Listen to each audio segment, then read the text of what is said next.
All right, item 12. Item number 12 is a hearing on the feasibility of developing and implementing an open source voting technology system in San Francisco. All right, thank you very much for calling this item.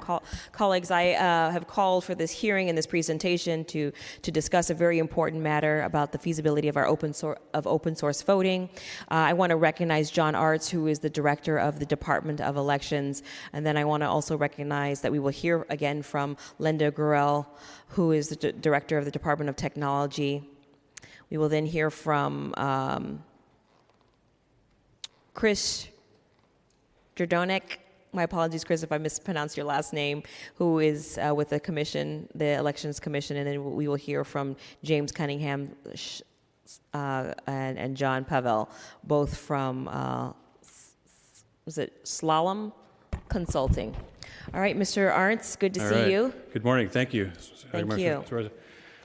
So I'm here to speak on the fiscal and technical feasibility of open source voting item at today's hearing.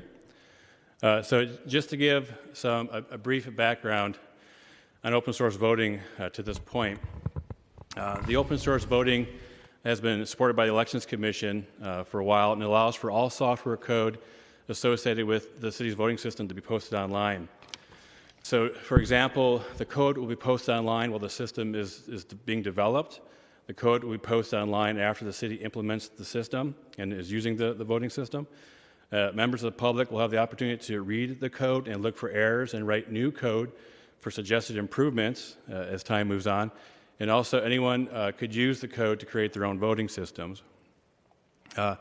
With this in mind, the Department of Elections issued a request for information, an RFI, in August 2015 regarding the city obtaining a new voting system, which including the possible development of an open source voting system. After the RFI was issued, the Elections Commission organized a hearing regarding the RFI in November 2015, inviting respondents to the RFI to present information. Regarding time and cost, the respondents' estimates for developing an open source voting system ranged from a few months to 6 years or more, and the cost ranged from a few $100,000 to $13 million or more.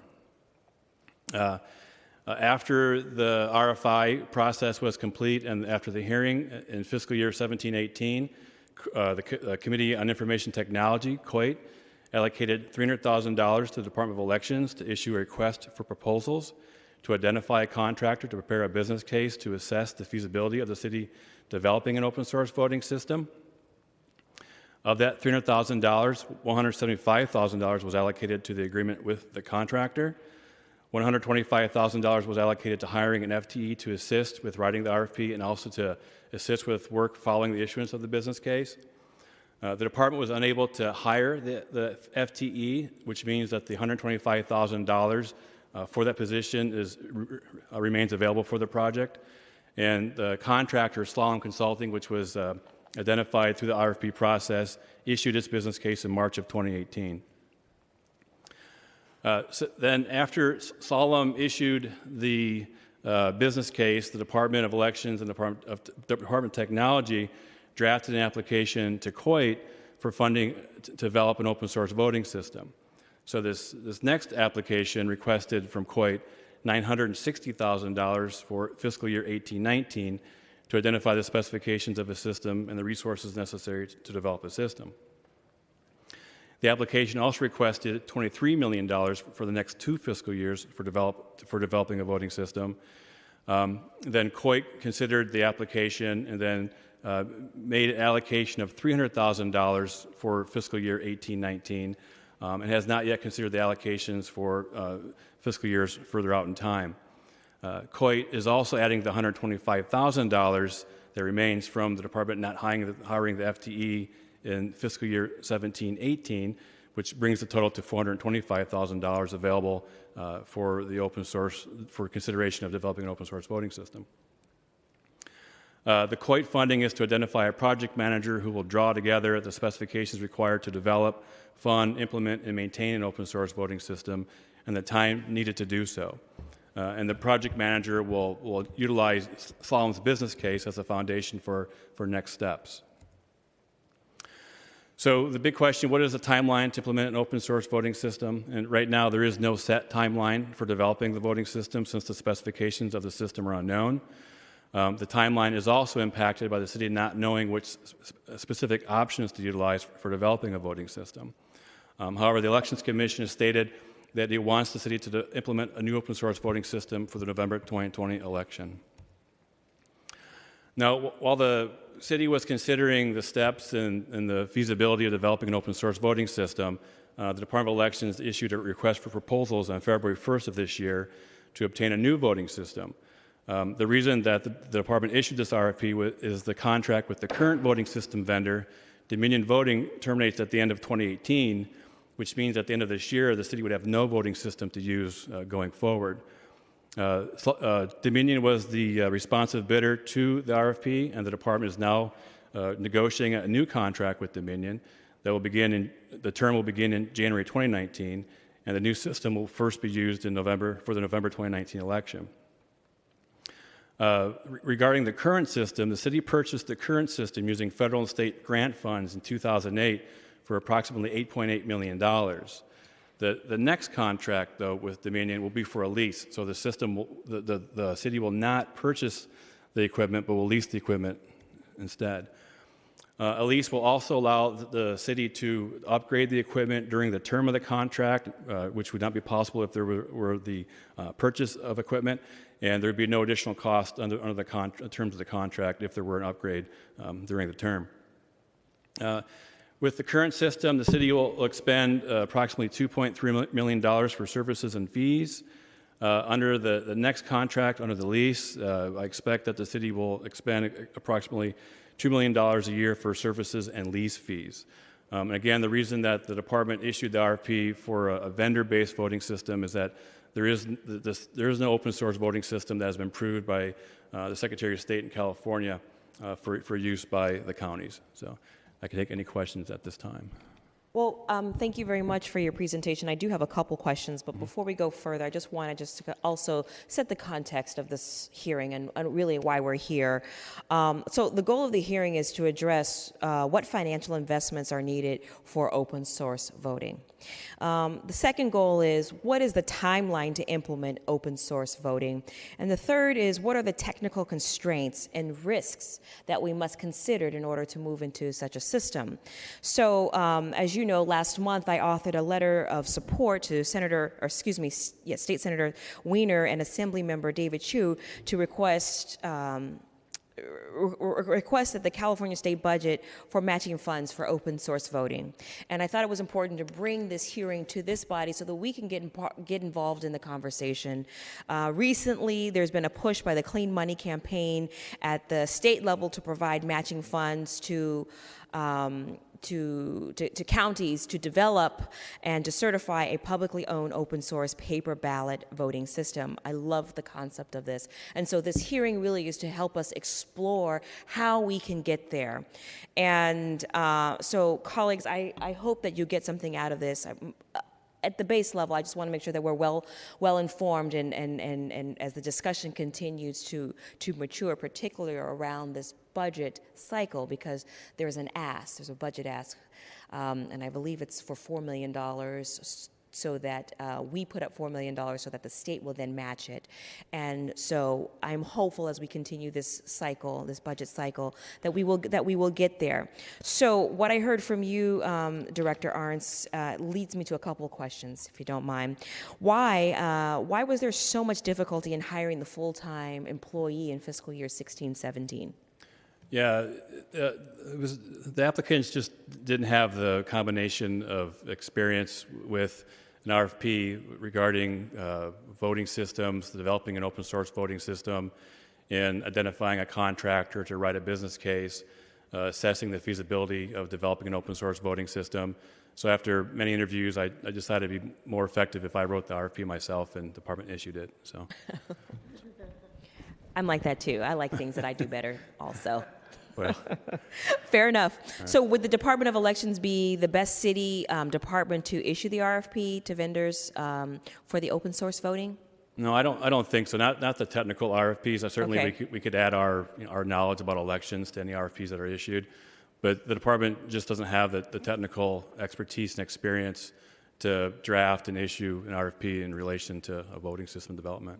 Do you have a recommendation on which department would be the best to issue that RFP and as well as do the evaluation? Well, I think Department of Technology Okay. would be a good spot, and I think Department of Technology can speak on that more going forward. Great, great. So do you predict a similar issue as the one in Travis County, Texas, where it would be difficult to identify a vendor once we issue the RFP? Yeah, it's hard to say. I think certainly in the Bay Area, there's plenty of skill, there's plenty of ability to be responsive to RFP regarding software development and system development. I think the challenge would be finding a vendor or respondent that has or can learn the requirements for voting systems at the state and federal level, the testing and application processes that are associated with those requirements as well. So I don't know, and I think really we'll have to wait and see who responds and what sort of skill sets that they bring to the table. Okay, fair enough. So I just hope that this body, the Board of Supervisors, will be very helpful and instrumental in making sure that we've got the appropriate persons doing and provide and are executing on the appropriate functions, so that it doesn't get lost in the system, for lack of a better way to describe it. Another question, did the Committee on Information Technology, also known as COIT, did they ever explain or provide any reasons why they only granted $300,000 out of the $960,000 that was requested by the department? Yeah, it's my understanding that COIT considers the $425,000 to be sufficient to fund and identify a technical resource that can put together the specifications for a voting system and then issue the RFPs from those specifications. And did they justify their reasoning? You just said that they believe that it's enough money. Okay, so what led them to that conclusion? I think after consultation with the consultant, Solemn, or contractor Solemn Consulting, other stakeholders, I think that's how COIT came to its decision. Okay, and do we have a representative from COIT here today? Okay, I will follow back up with them because I don't want to put you in the uncomfortable position of having to speak on their behalf. I just was curious to hear your interpretation of the reasons why. I'm sure you asked the same questions. So why do you believe that version 3, the general public license, provides the best open source voting license software? Yeah, so go ahead. Go ahead. No, I have a follow-up, but you can answer that first part. So the version 3 general public license is a license standard that the Elections Commission put forward when it passed its resolution. So that's been one of the principles that the department or I have used when I've drafted the RFPs. As far as maintaining the permissions under that license for development of an entire system, it's probably unlikely because other components will have their own licenses already attached to the elements, to the equipment, to other software product. But the overall intent of the project would be as close as possible to attain the permissiveness under a license such as version 3 general public license. Well, and will the software meet the stages and the needs of this particular project that we're undertaking, or that we'd like to undertake? That's difficult for me to say because Okay. I think it'll be a combination of licenses. I don't think one license can be the one standard for the system. Fair enough. Thank you, Director. It's Thank you, always huh? nice to see you. You know, I want to just pivot real quick to the budget office, Kelly Kirkpatrick. If you could just talk to us a little bit about your department's perspective on the budget ask for $4 million. I don't know if the mayor has any opinions, but I'd love to hear his voice in this discussion. Kelly Kirkpatrick, Acting Mayor's Budget Director. I apologize, I wasn't aware of the $4 million ask. However, that does not mean it wasn't made, and I'm sorry, I'm getting up to speed on all of this. Well, it was public. It was public. It's been in the papers. There's a whole... Totally. I can speak to, though, generally the $300,000 COIT recommendation. Okay. And again, my lack of knowledge about the $4 million doesn't mean that other people in our office aren't. I just not expert to speak on that. I apologize. But to say that, following the Solemn report, our perspective is that it raises a lot of critical questions about the next steps of discovery. And it was, our sense that per COIT recommendations that the 300,000 with the 125,000 would be an important next step towards moving in that direction. Additionally, as the report highlights, the role of the state is something that we're really curious to further delve into, that any investments that would provide a solution on a statewide or countywide across the state level is something that we're interested in understanding further as well. All right, thank you. So as the hearing continues to unfold, you will certainly hear the ask for $4 million. So I'd love for you to take that back to the mayor's office and if possible, build that into his budget that he will be presenting to us on June 1st. Thank you.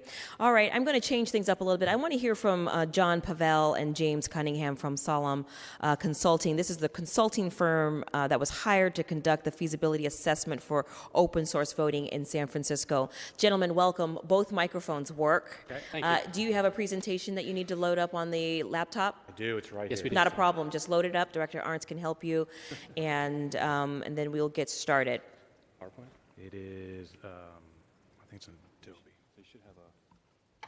We also brought some paper copies for you as well. I'm sorry, what'd you say? Also All brought right, some paper Linda copies. Wong, our clerk, will collect that for you and she'll give it to us. After we hear from this presentation, we're going to hear from the director and CIO of the Department of Technology, Linda Gruhl, and then we will hear from Chris Jerdonek from the Department, or from the Elections Commission, and then we'll take public comment, ladies and gentlemen. Thank you for being here. Okay. Presentation's up. I'm right. John Pavel from Solemn Consulting. Thank you for letting us come up and speak. SF TV, if you could turn to the laptop. All right, take it away, John. Sorry about the font, it's kind of small. Real quick, what we were asked to do was to come in and write a report that, a final report that talks about what would it take to make a highly accessible, open source voting system, what options were there to do this, and for each one of those options, what are the costs, what are the risks, what was the timeline, and what are the next steps. I'm sorry, your name is? My name's John Pavel. Okay, you're John. So because your presentation is pretty dense and at some points technical, I'm going to be peppering your presentation with questions, okay? Okay. All right, take it away. So just high level, it was all about, we came up with 6 options. These 6 options were from an interview list of about 40 people throughout the city, throughout the state. And with those 6 options, then it was all about the costs, the timeline, the risks, and the next step. So with that, I was going to pass on to James to talk about where we came with kind of the high-level recommendations. Sure. Okay? Into the mic, James. So I was checking, you didn't talk about what Right. it is and what One it thing isn't. that it was not, this was not a full detailed scoping of what a voting system is. Okay. This was not a, and so that's really kind of a key thing here is that we estimated based on what we believed the voting system could be and used that as the basis for everything. But it's not, we did not do a full detailed design of what a voting system would be. Thank you. Okay? Thanks, John. My name's James Cunningham. So just so you know who's Thank who. you. So the next artifact here, we wanted to kind of summarize what we learned and share that. This was a summary of the report. I know the report is quite long. It was a lot of complexity that went into that report, a lot of detail. So we tried to kind of bubble up based on what we learned of the options, and those options ranged from looking at just the Department of the Elections doing this themselves, the city doing it themselves, the city doing it with support from vendors, the city collaborating with other jurisdictions, both inside and outside of California. So kind of trying to look at the types of approaches you could take. What we learned from assessing those options is really the following. Like, this is to maximize, we believe, the project success from cost, time, and risk, is that the function of management of this should come out of the Department of Technology based on the expertise that they hold in the city here. That based on the required skill sets to deliver the project, multiple vendors would be employed to achieve this. The open source community, you would need to commit to building and creating that community that can be part of producing the solution as that community establishes itself. But at present, from a reliability point of view, the critical nature of elections, there is no, already existing community that will be able to do this in the way that I believe the city wants to have a project delivered. We observed that the lessons from LA County's project would be very valuable to adopt, specifically around the accessibility element of this project scope. So not so much the open source, but around the accessibility. That was an equally important point of view or requirement. So the time they'd spend in developing their solution was very valuable. I think we could learn a lot and potentially partner with them.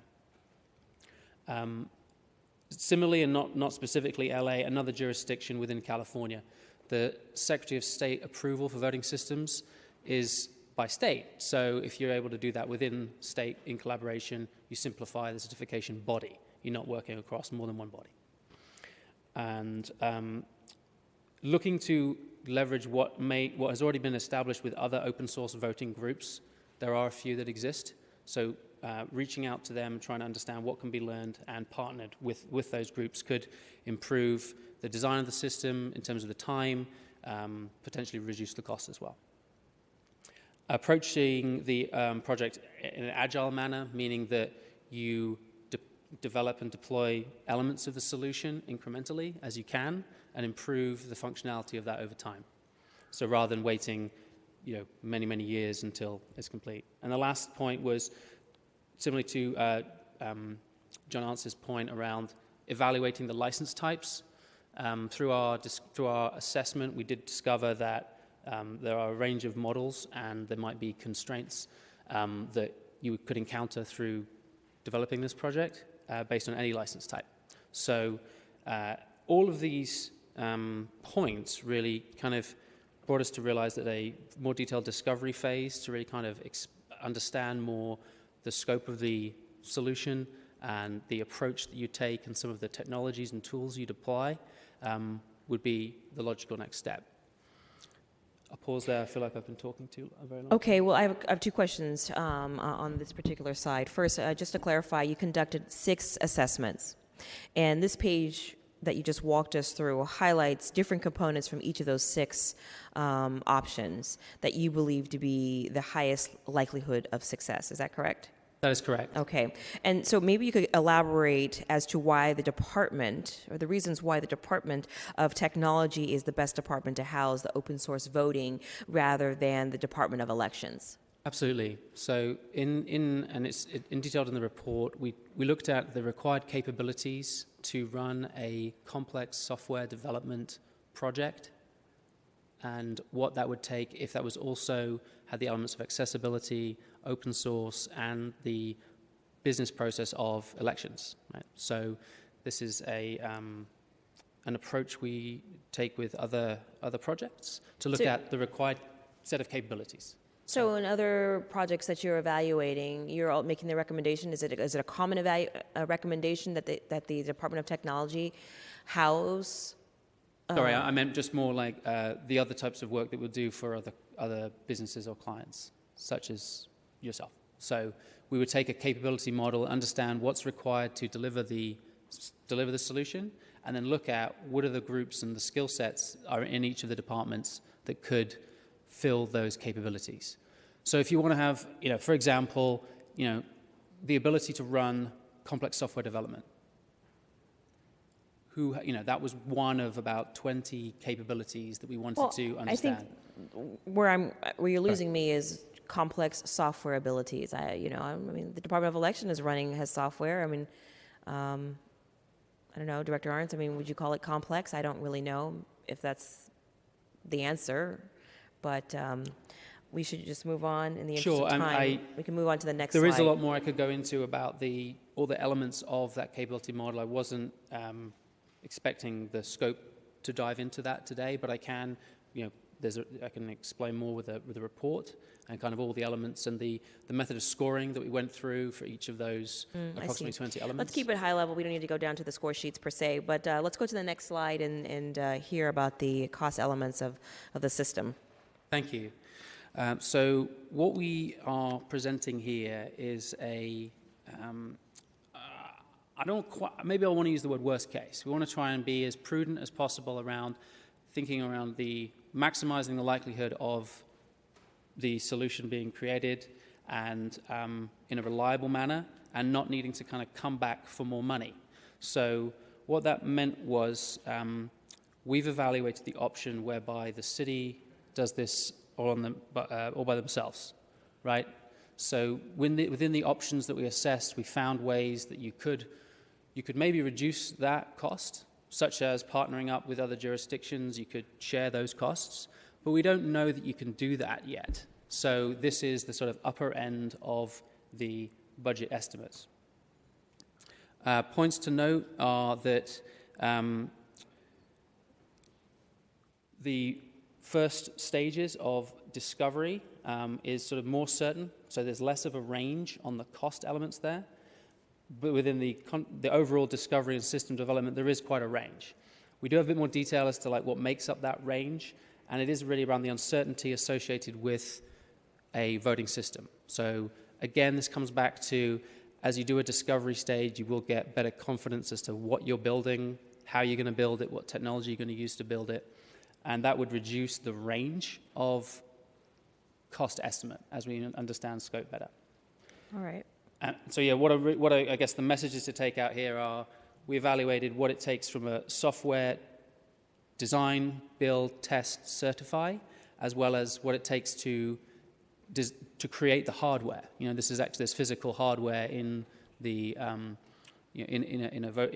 voting centers to be used. That is a cost that you would have to incur, and then also wanted to not avoid the ongoing annual and per election costs that would happen, right? So this is sort of looking at it fairly in isolation. This was not a cost comparison with the existing Dominion contract that is in place already. So the scope of our assessment was to only look at what would it take to do this in an open source manner. Well, I'm glad you actually made that point, because the first thing that comes to my mind is how much are we spending already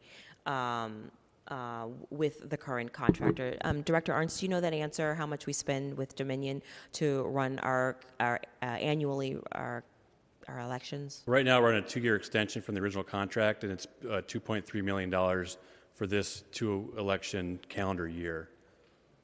Thank you very much. So to you, Mr. Cunningham, so the cost of building an open source system with respect to one-time costs associated with discovery and system development, certification deposits, the hardware is roughly $42 million. Is that what you said? On the upper high number, end? yeah, it's just under 43 million would be Okay. the upper number based on a 100% contingency. You know, that's, our estimates came through at half of that number, but based on the way you are in this project, like 100% contingency. What does that mean? So in any kind of estimation of any project, as you get more understanding of the scope, as you go through the life cycle of the project, the uncertainty that you have over what you're building, how you're building it, is reduced. So then you don't have to allow for so much contingency for what it could be. So after that, we have to consider an annual range of 3.3 to 6.5 million, and then a 3.4 to 4.8 million per election. Is that right? That is correct. And some of the costs in that per election are the same as you're currently spending, right? So the reason it was included was to say that some of those costs won't go away. You still have to pay poll workers. You still have to train them. That's still an existing, almost a fixed cost. expenditure. Okay. All right. Let's go to the next slide. Discovery and system development. What we tried to do here is we tried to show, if I could get this to go down, more of a breakdown of how do you break down that 11.5 to 26. One key point here is, as James just said, this is a worst case. This is showing you that by component, here's what we believe, and it's the number of resources based on the amount of scope. And you can see the dollar per hour. We wanted to be, it's all within the report. We were trying to bubble it up in a way that shows here's how it breaks down. The key point here is at the very bottom line when it says build total for an option 4. Option 4 within our report is saying partner with LA, partner with multiple vendors, use a beginning a group that's already got part of it built out. In other words, how can you do everything as efficient as possible? We see the costs actually going down from 6.88 to 15.7. And so what you're seeing on the high level number, the 11 to 26, is a worst case scenario. That is if San Francisco did it 100% by themselves, start from day one from scratch. We believe there are ways that you can cut the costs, but all these decisions need to be made in a discovery phase when we lock down what the scope really is. That's what we wanted to highlight here. Okay. Is option 4 a higher risk than the baseline option? That is correct. Why is that? Because the uncertainty of how other, so one element of it is partnering with another jurisdiction. So their timelines about what they're wanting to commit to and when, and their schedules may differ. It may not, but it's a risk. So that's one example of how it could be a little bit more risky. So the more people you bring in, the less control you might have over precise scope, precise timelines, those sort of things. So these assumptions that you're making, is it based on only considering costs associated with labor? Are there other costs to be considered? I mean, in the discovery and system development phase. So this is all primarily labor cost to do the software build, design, build, test, and certify. So there's a pretty significant certification effort with the Secretary of State, California, and we spent time with the Deputy Secretary of State to understand their process and how we might fit into that. But it's not, this is going to be different for them, and that's one of the risks we explain and we come to later. So there is a need to support the certification process for everything that's been built, for each of these elements of a voting system that were described on the prior slide, or also on this slide. There would be how do you make sure that you can adjust and tweak that?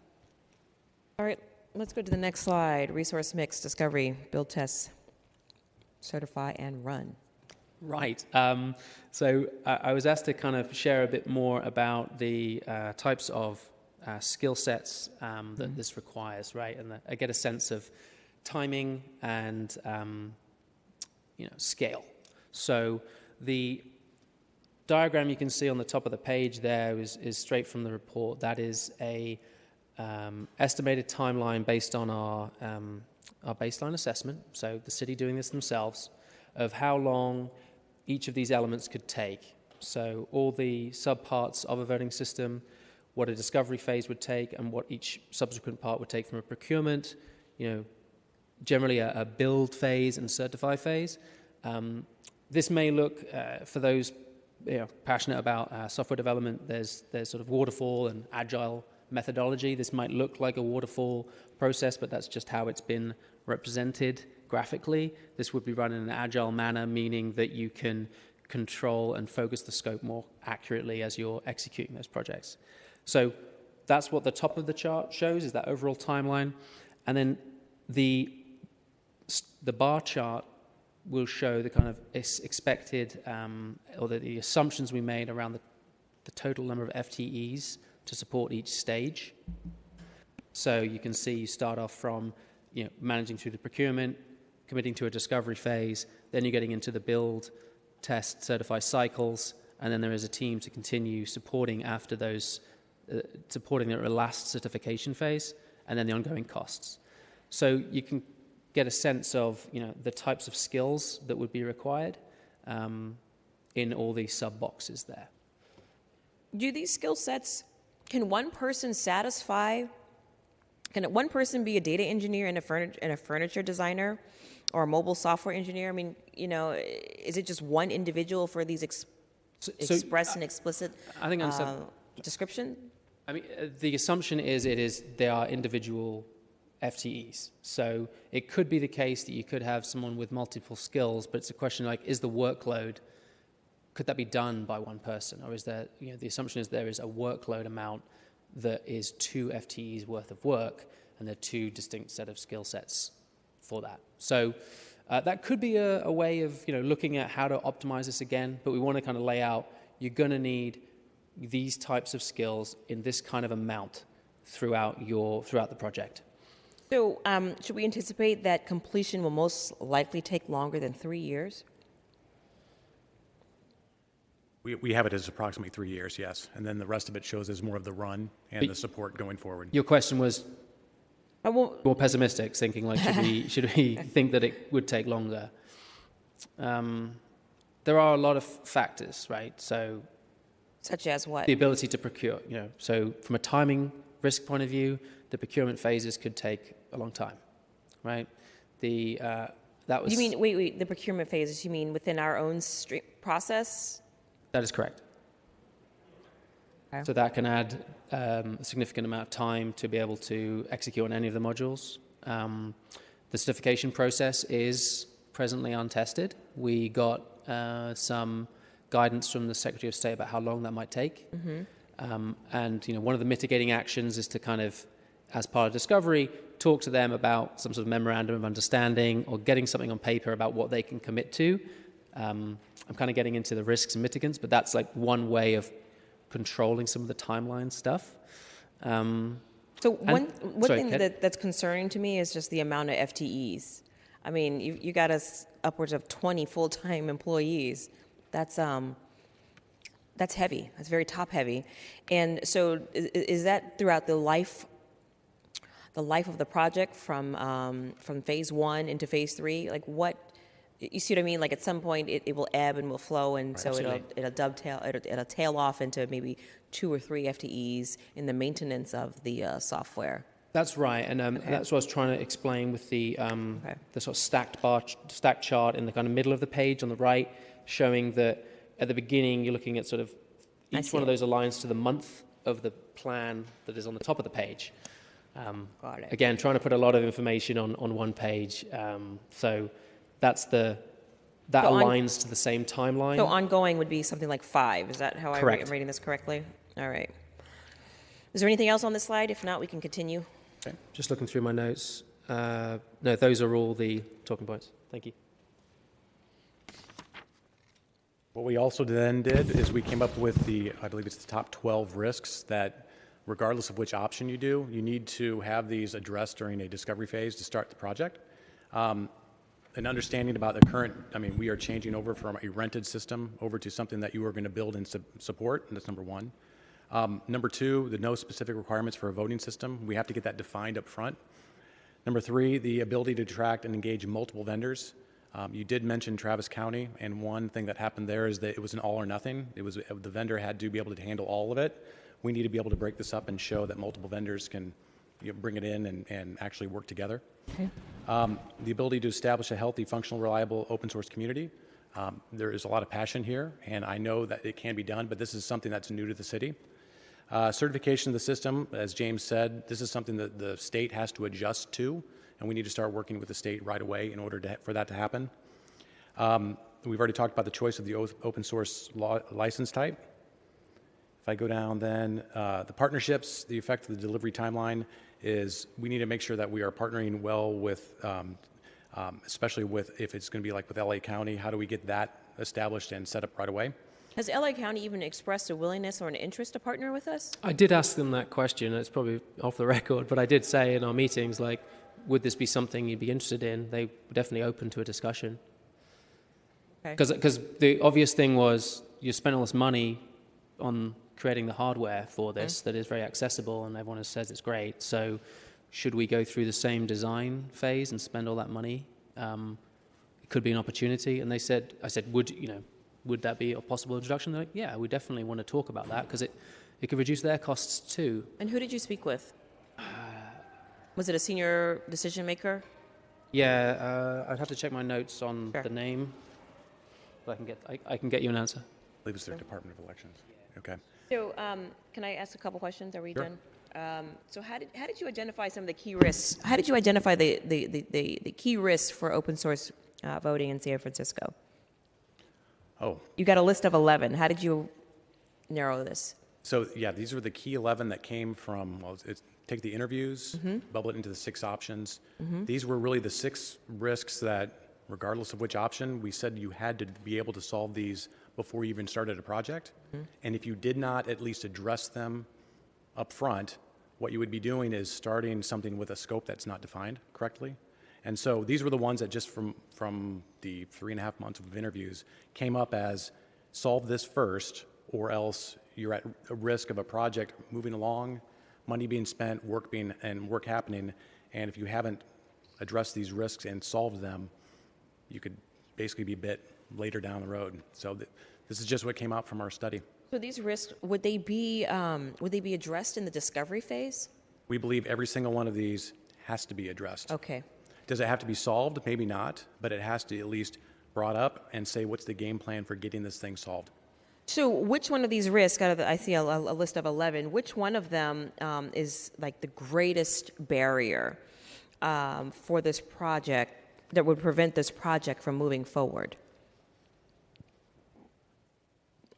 I don't know. I don't want to assume that the list is in ranked choice order. We didn't do a ranked choice on this. That would be something I'd have to evaluate. But I mean, with any kind of software build without requirements, that's always one of the hardest.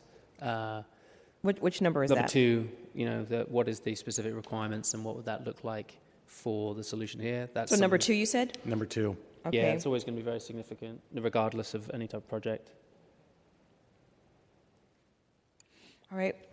Next slide. I think that was it. That's it. There's a few in the appendix, but I got the name of the folks we met in LA. Oh, okay. So that was Aaron Nevarez, the LA County Registrar Recorder. He's the division manager of the Government and Legislative Affairs. Okay. And also on that project team, Tim McNamara and Kenneth Bennett. Right. Thank you. Supervisor, do you have any questions? Not at this time. Thank you, gentlemen. We appreciate your presentation and the information. Thank you very much. The next speaker is going to be Linda Grell from the Department of Technology. Girl. Is that how you pronounce that? Jarrell. I'm all wrong. Okay. Thank you very much for having me here. And I'm Linda Jarrell, and I serve the city as the CIO and the director of the Department of Technology.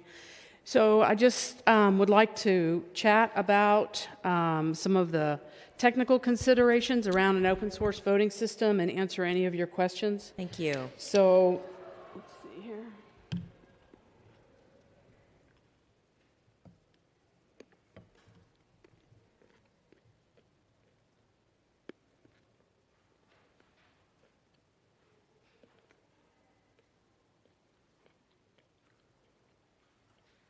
So one of the first questions that I've been asked over time as we've moved forward with this project are, what are the city's project roles?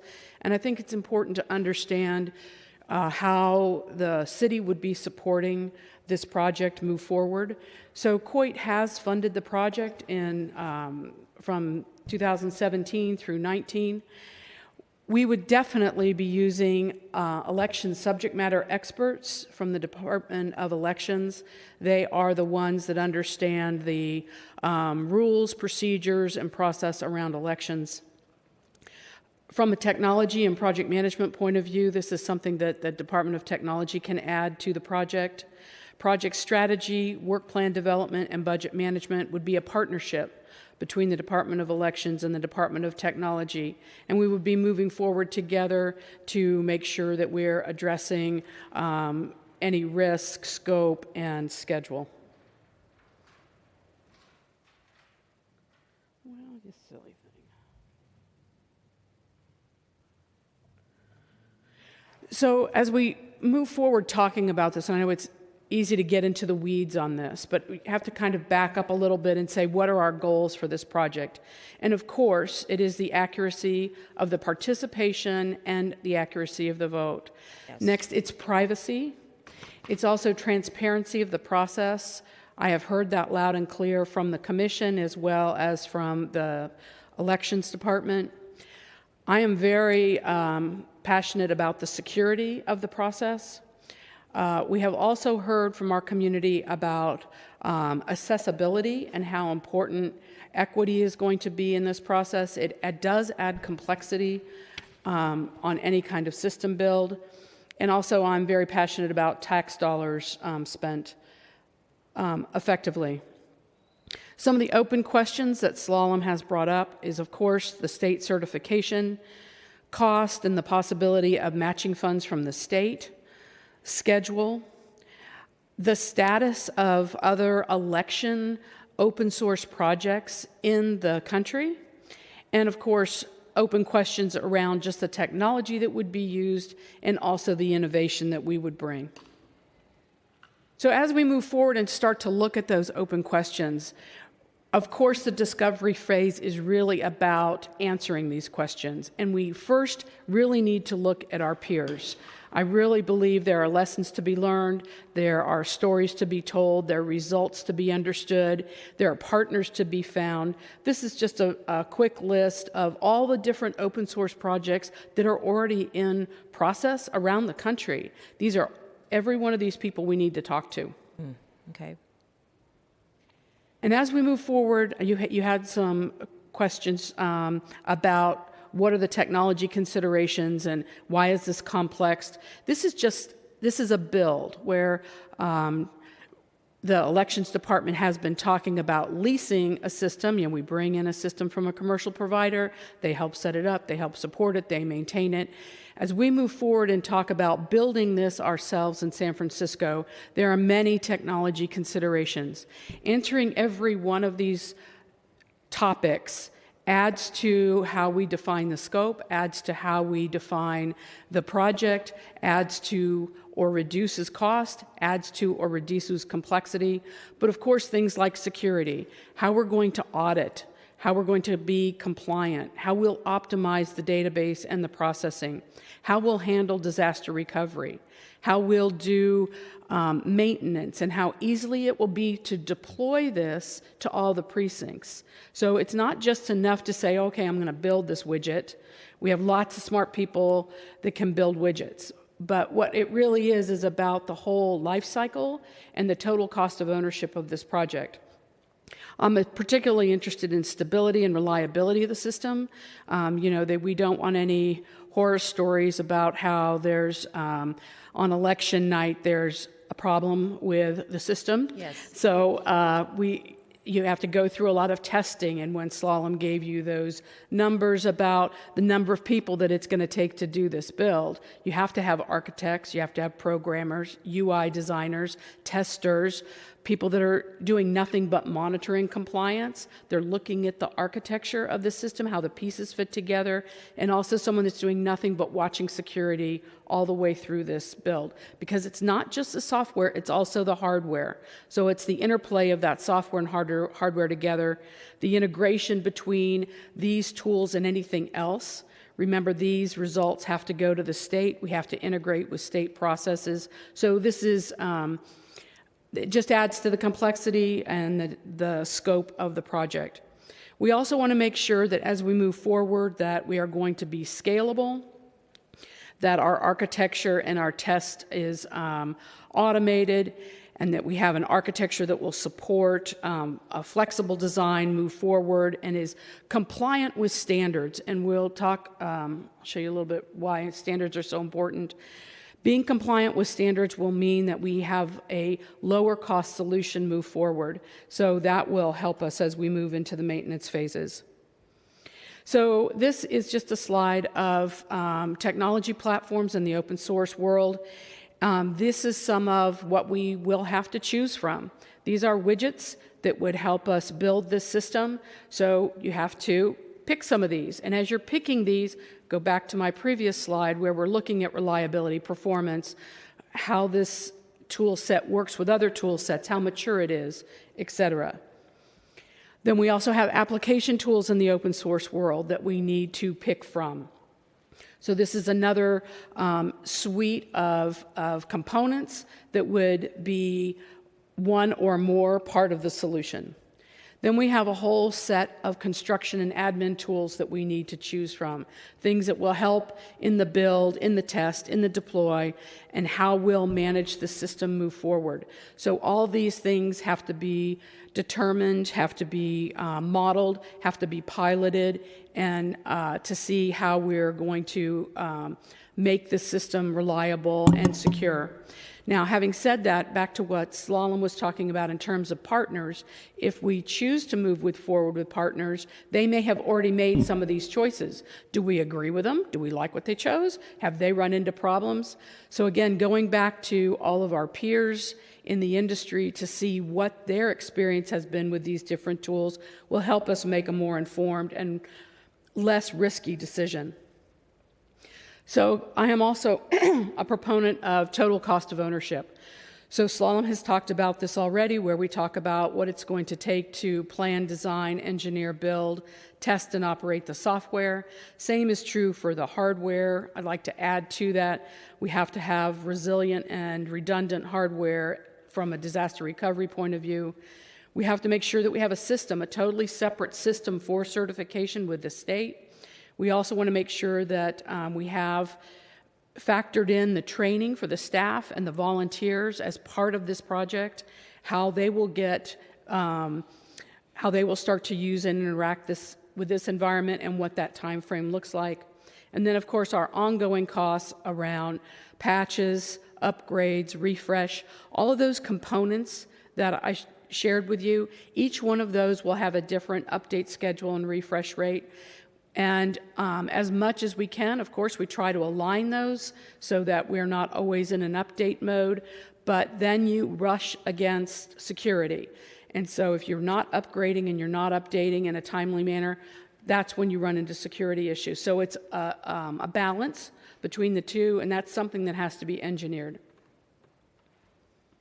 So the next steps that from the Department of Technology that we're seeing move forward is developing a work plan from the Solemn report, addressing their findings in the 18-19 budget year, adding a subject matter expert from an elections point of view that can be that voice of the business, adding a technology project manager for the project that will help address and start framing the technology discussion.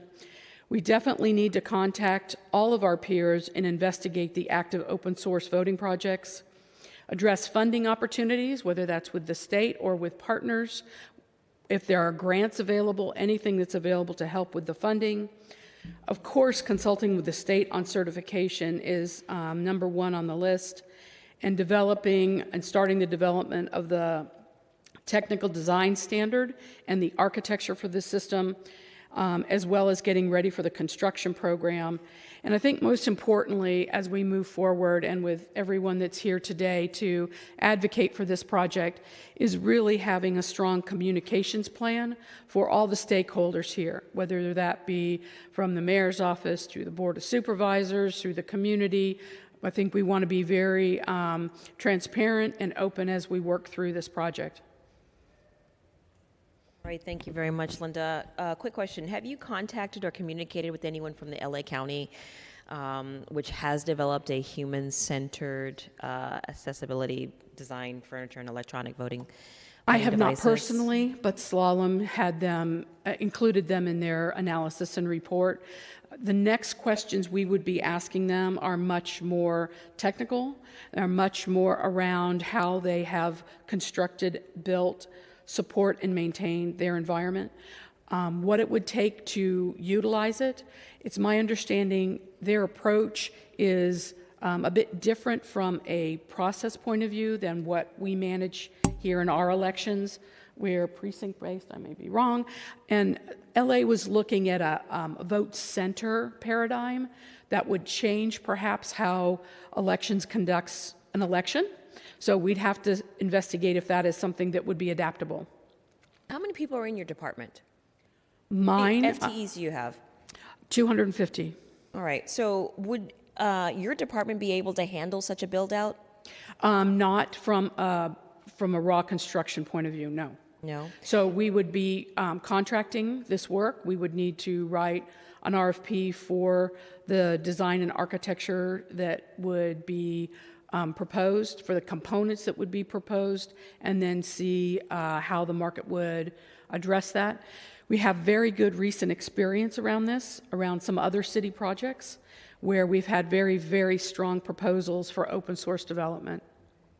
And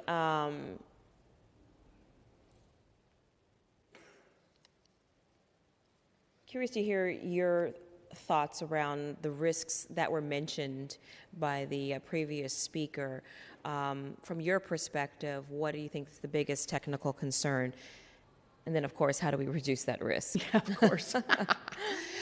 You reduce the risk in any technology project by really doing your discovery and really doing your homework. So as with any of the projects in the city, and in my experience over 30 years, you really need to understand what is the business problem you're trying to solve, what components do you need, what is the business case for that, what are the requirements, and the technologist can work backwards from that. But we just have to be very clear about what the strategy is, and are we going to have other partners? That really will dictate how this project gets formed and what strategy will be in place.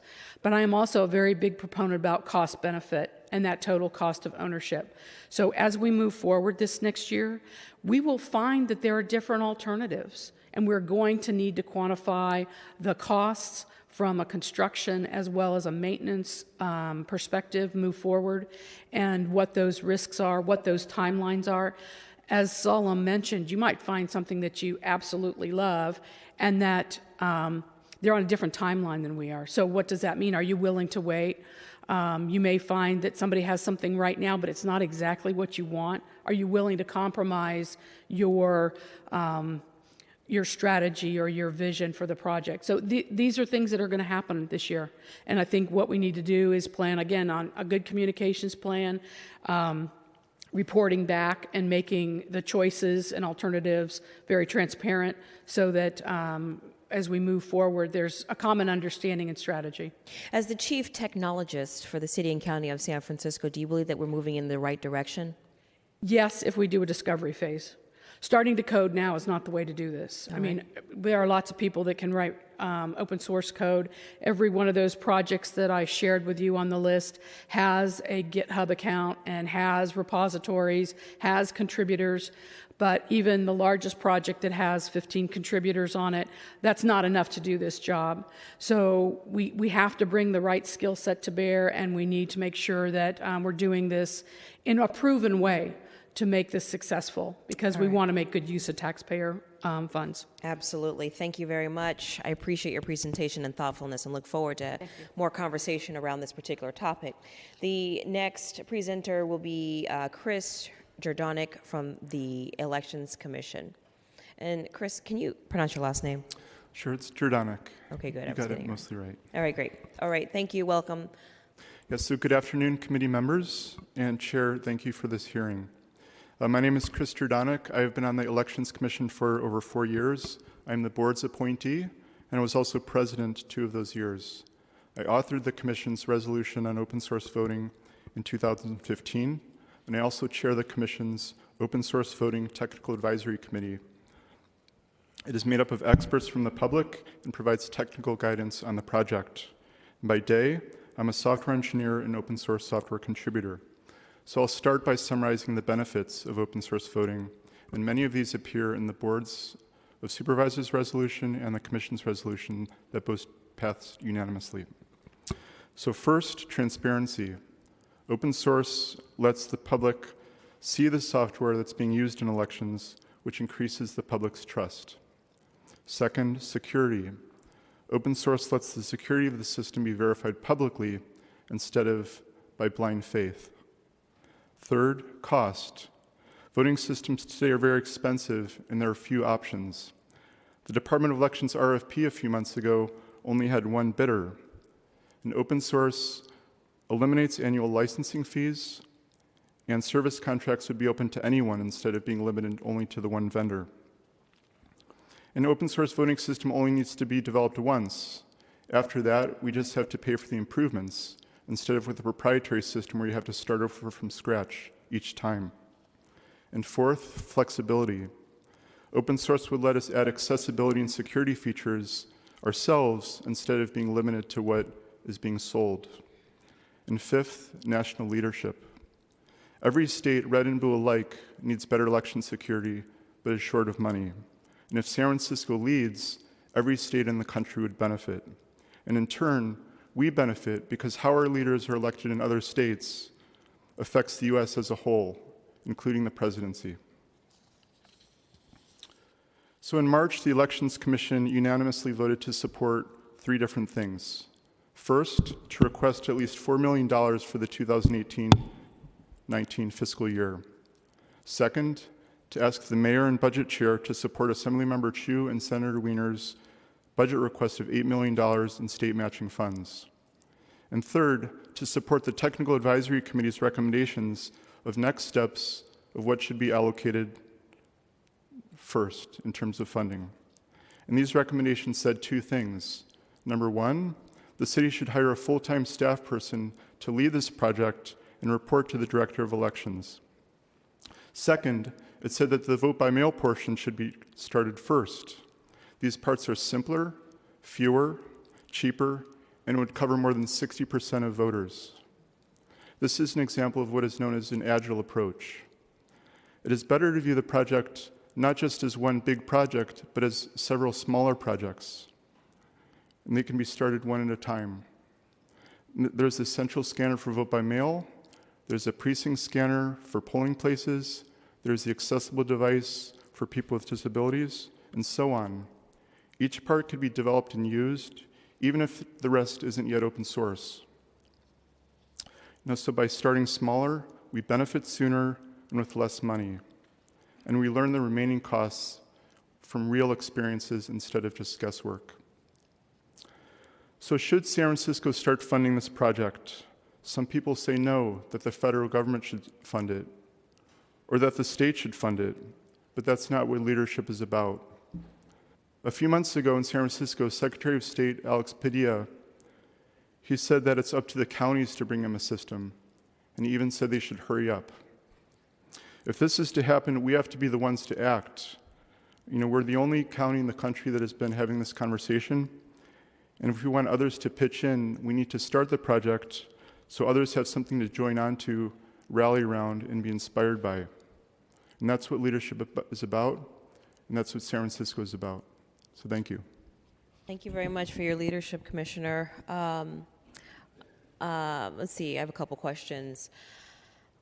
Love to get your ideas around how San Francisco can begin collaborating with other jurisdictions. Yeah, so we're much farther along in the conversation than other jurisdictions are. Mm-hmm. So I think the first step is we need to start the project. And at that point, there are a lot of different options, like there may be a nonprofit that could coordinate the multiple jurisdictions, or maybe we create a new agency, or maybe the counties work directly with us. But once we start, we'll be the ones that can decide that structure to let other jurisdictions work with us. So how do you suggest we forge forward with this project, given that it's not clear how the certification process will work, since there hasn't been any clarity given from the Secretary of State's office? Well, the certification process is a public process, and there are processes around it. And the Secretary of State has said that he will work with us to get our system certified. So I don't think it's as big of an uncertainty as people think.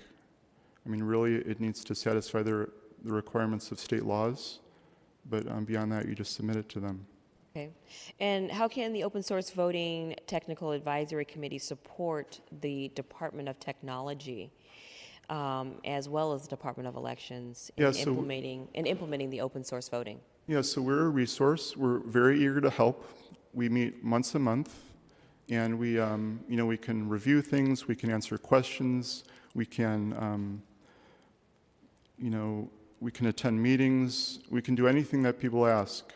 And right now no one's coming to us with questions, so we're sort of being proactive in doing things on our own.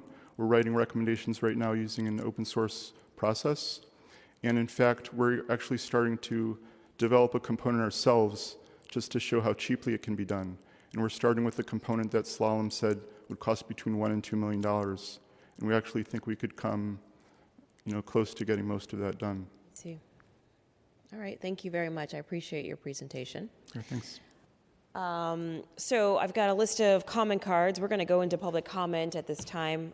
First one to call up Christine Pelosi, Trent Lang, David Carey, Brent Turner, Jim Soper, Greg Pennington, Sasha, is it Bittner? Bittner. We'll start there. I want to welcome all the advocates here with us today. Welcome.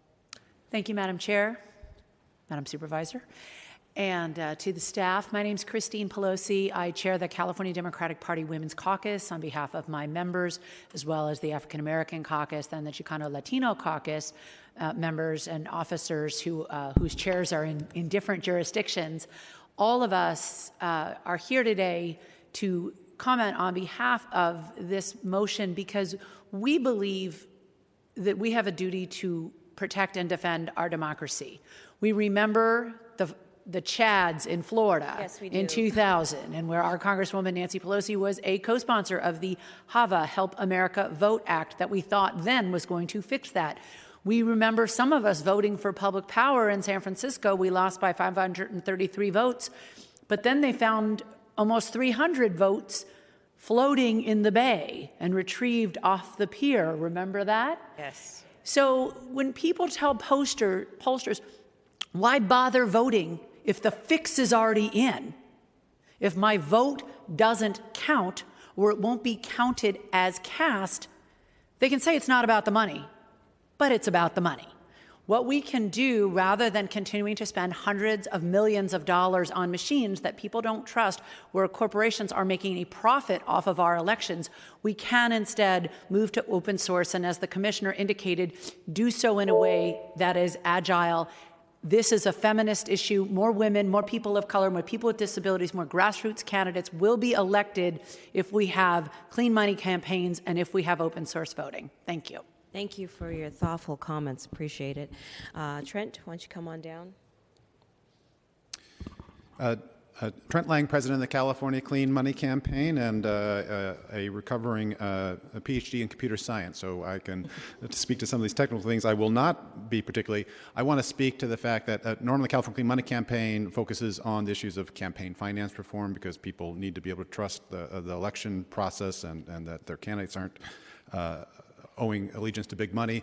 But when we polled our 150,000 supporters across California after our big California Disclose Act victory last year, they said that the integrity and security and transparency of their elections with open source voting was absolutely one of their top concerns, because for all the reasons that Christine pointed out.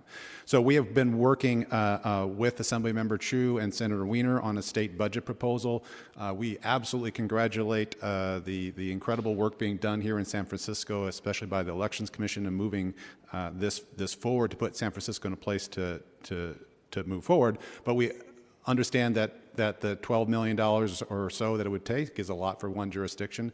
Therefore, this proposal is moving forward with in the state budget process that would provide up to $8 million in matching funds to a county to develop an open source project such as been proposed here.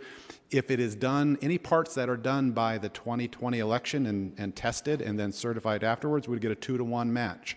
After that, it'd be a 1-to-1 match. So the state wants to encourage as quick as possible. The $4 million match would get that full $12 million and let you move it right forward. Thank you. Great. Thank you for that reminder. David Carey? Thank you, supervisors. My name is David Carey.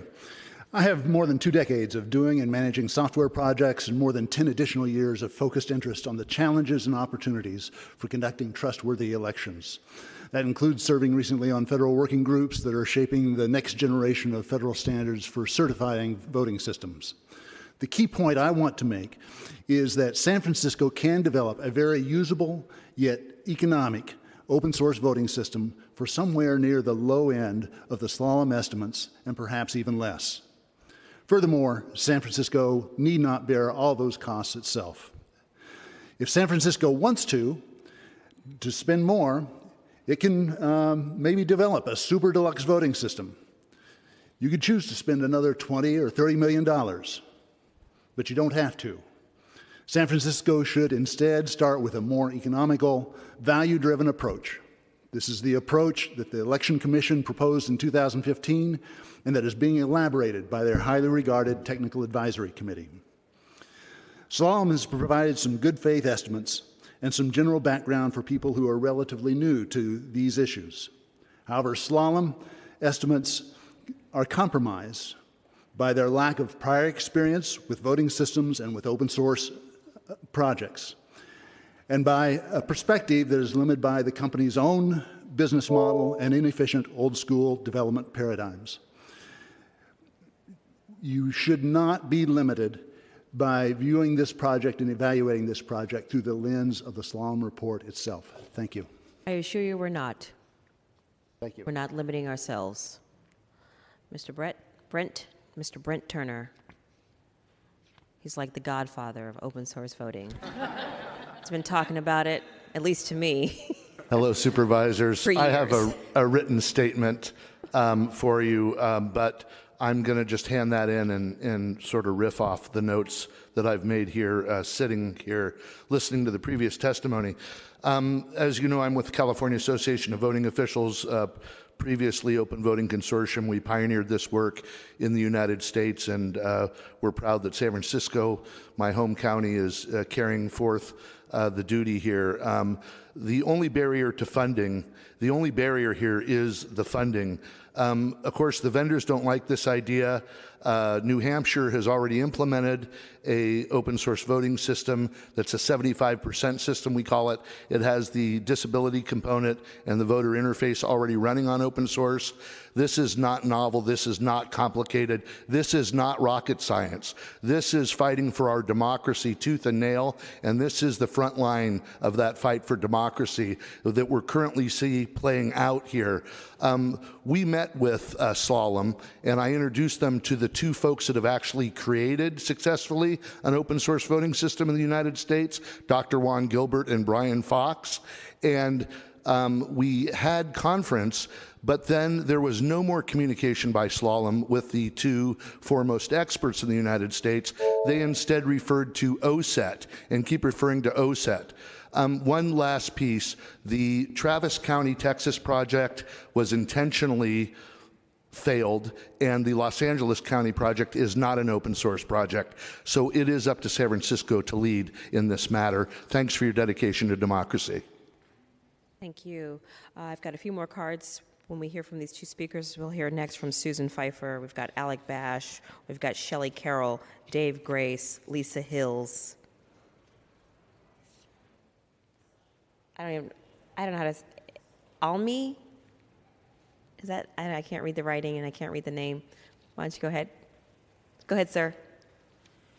My name is Jim Soper. I am co-chair of the Voting Rights Task Force, author of CountedAsCast.org, and a senior software consultant.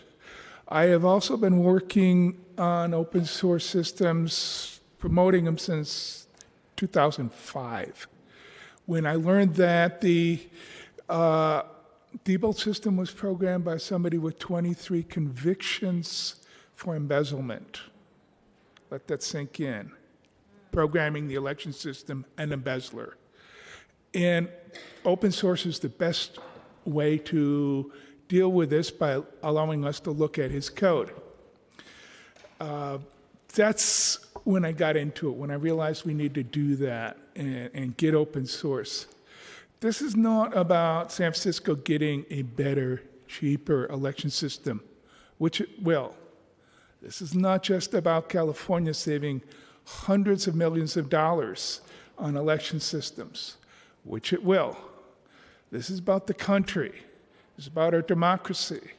We need to know that elections in Virginia and Michigan and Pennsylvania and Alabama, all over the country, are fair and accurate. And the only way that we're going to do that is to get rid of the Diebold's of the world and get open source. And that has to start here. San Francisco's it. Los Angeles is not open source. Travis County didn't work out so far. San Francisco's the only hope.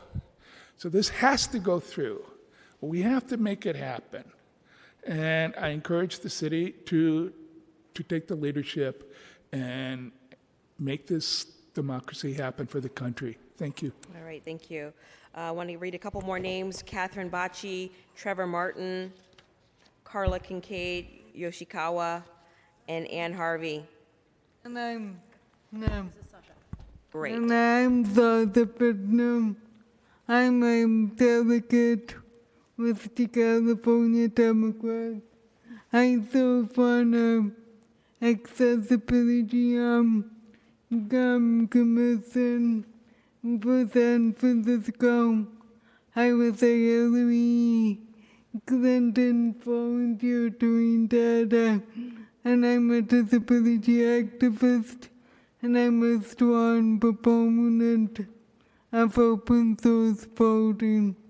I think we can get it done, and I think democracy, our democracy depends on it.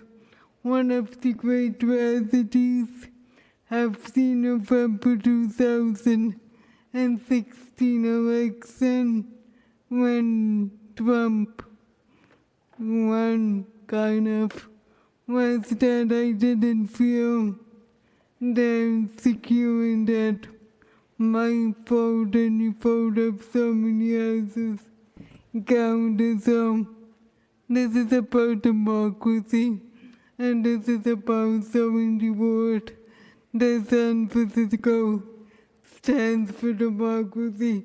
Thank you very much. Thank you very much. Next speaker.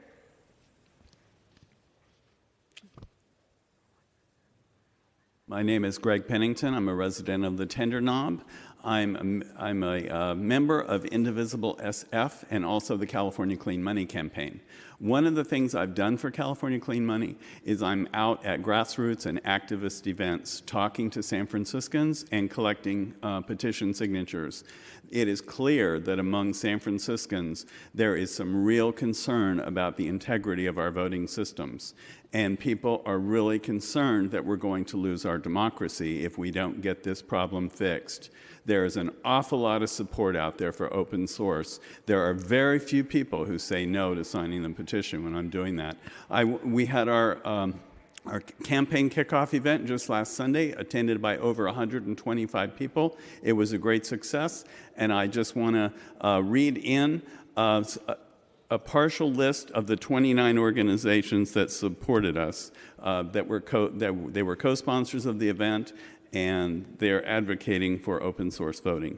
Californians for Disability Rights, the California Association of Voting Officials, California Common Cause, the Dean Democratic Club of Silicon Valley, Endangered Habitats League, Fair Vote California, the Harvey Milk LGBT Democratic Club, Indivisible SF, Older Women's League, the San Francisco Green Party, the Open Source Election Technology Foundation, the Open Source Initiative, Potrero Hill Democratic Club, Richmond District Democratic Club, San Francisco Bernie Kratz, San Francisco for Democracy, San Francisco Latino Democratic Club, San Francisco Tech Dems, United America, United Democratic Club, Voting Rights Task Force, and Wellstone Democratic Renewal Club. Please appropriate this $4 million and put San Francisco in the lead. Thank you. Thank you. Next speaker, please.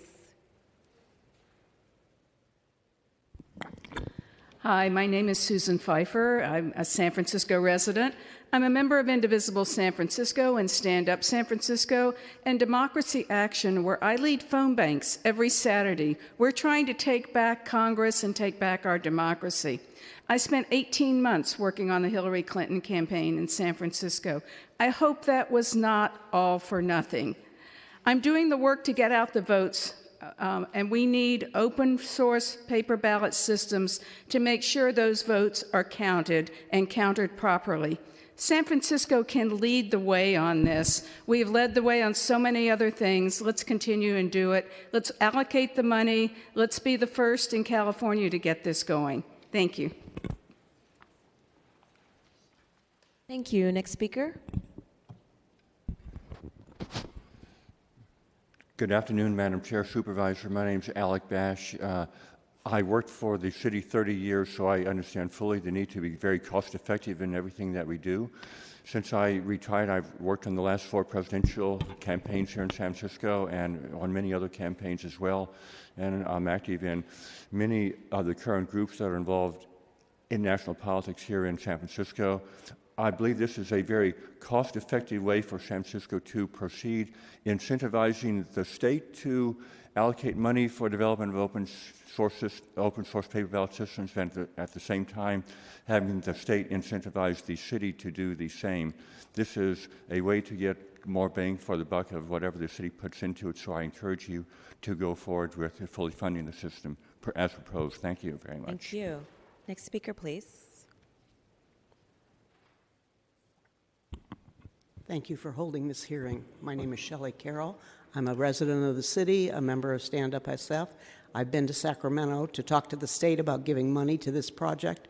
It's very complex. It'll take some time. It's time to start now. Thank you for your support. Thank you. I want to read the final cards that I have in hand and encourage anyone that hasn't spoken to come on, get in line, and we'll bring you up. James Bossler, Mary Ryan, Donna Matejovich, Emily Levy, Pamela Smith, Jennifer Hagee, Don Curry, David Schmidt, Susan Setterholm,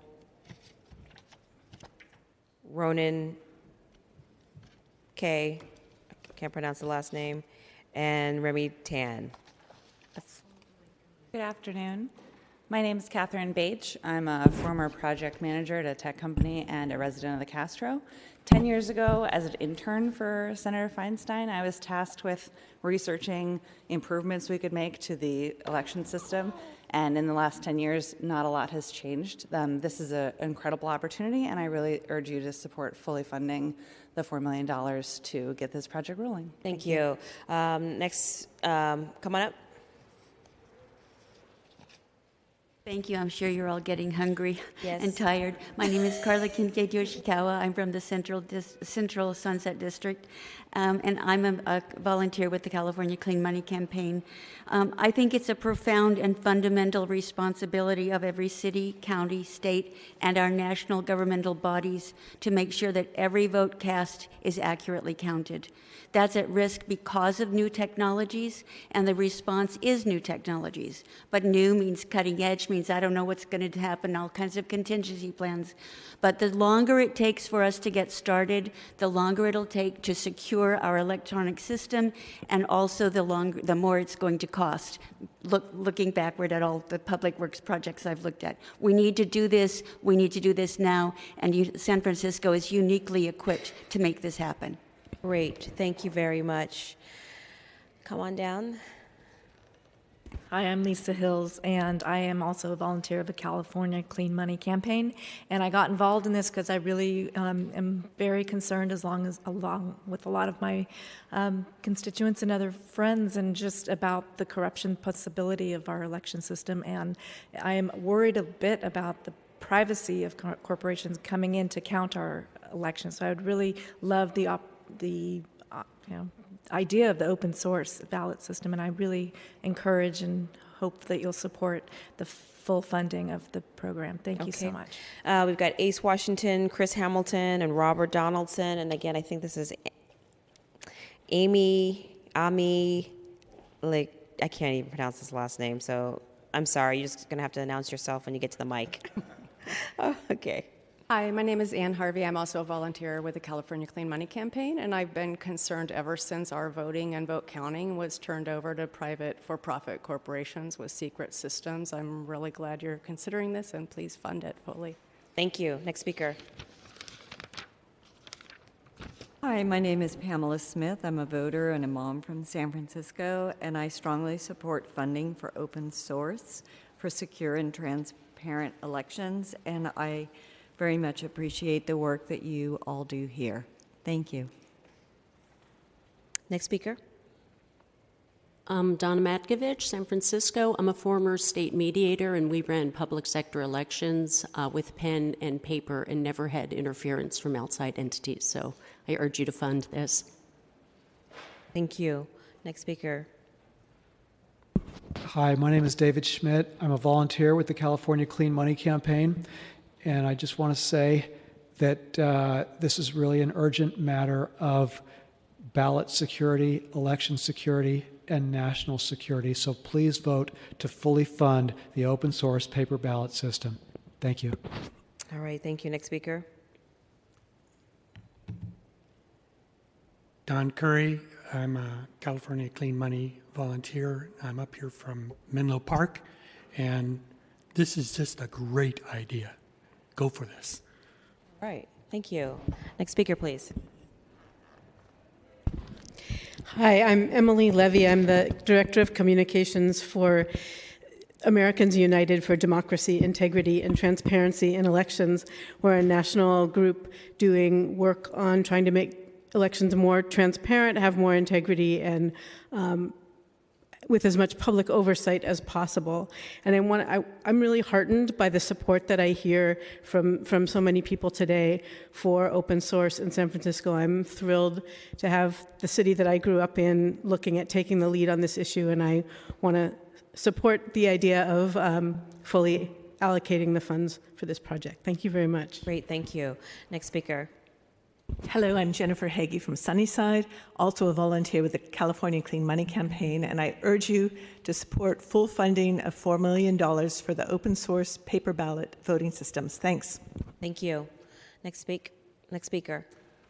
My name is Chris Hamilton. I'm a volunteer with the California Clean Money Campaign, over here this morning from the Republic of Berkeley to ask you to lead the other counties and the state and the nation.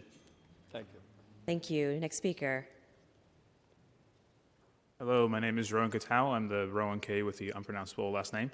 I'm a member of the Open Source Voting Technical Advisory Committee to the Elections Commission, and I urge you to appropriate the $4 million that we asked the Election Commission to ask you for. I think San Francisco can be a leader in the nation here, and it can succeed where Travis County failed by building this project in pieces, which is what Travis County did not try to do. They abandoned their project because they got RFP submissions for some parts of what they tried to commission, but not all of them, and so they threw in the towel. We don't need to do that. We can build the vote-by-mail system first. It will be much simpler and much cheaper. And I also wanted to mention that as some commenters have mentioned before me, there are already open source election related systems in production in other states. New Hampshire has a system called Prime 3 that they use for accessible voting, and Colorado had a system built for it just this last year called Colorado RLA that they use to audit their elections. So we already have open source software for accessible voting, for making ballots, and we already have it for auditing elections. We just need the missing middle, and that's what I urge San Francisco to build. Thank you. Thank you. Next speaker. Hello, my name is Mary Ryan. I'm actually a San Francisco native and a volunteer with the California Clean Money Campaign. I want to thank you for taking the time this morning to hear about this most urgent issue central to our democracy, and I urge you to fully fund an open source paper ballot voting system. Thank you. Thank you. Next speaker. Hello, my name is Amy Lashimina, here from San Francisco. I'm here with the California Clean Money Campaign, my heroes. We need for revolutionary San Francisco to take lead to include full funding for open source voting along with paper ballots. Open source voting brings the accountable transparency necessary for a secure voting system, transparency and secure. Our democracy is sacred, and I've seen a lot of reason for concern. And we need to protect our democracy. Thank you. Thank you. Next speaker. Based on the case Washington here, I just happened to indirectly fall to City Hall and not seen the agenda. But I'm here supporting open source voting there because we at City, everybody's getting up here saying this is the city that knows how and city that's the first and all that. I'm just saying this as a parallel. I'm supporting it, but I'm also going to be here at the budget cycle to find out if the city really knows how. What about a person that looks like me, a black man, in this $10.1 billion budget? Y'all just asking for a little bit. But where is it on the budget item? Anybody that's on the Finance Committee, and that is my primary objective this year, is to show a parallel with the city that everybody says that know how and that cares, but they don't care about people that look like me and you, supervisor, although you the president, I mean not the president, but you on that finance committee. My primary objective this year, y'all, is to find out the item line. Because Ed Lee, may he rest in peace, and we got Mark in there. He's smart, but his term is very, very short. I want to know who's in control right here in the city by the bay in San Francisco. Because pretty soon you're going to have to hear what I got to say, because transparency is my objective. And when I do my TV show, it's all about transparency. From the room 200 down to the janitor's room here in City Hall, y'all, where I call it Silly Hall. But let this be a message to everybody. ACE, I'm going to be there. And I'm supporting this because they need to have transparency on elections. See, I go way, way back when they had general elections, and then they had the districts elections, and who else know what they're going to do next.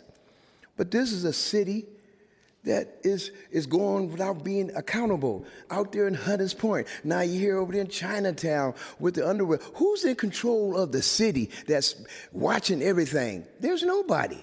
My name is Ace, and I'm... Thank you. Next speaker, please.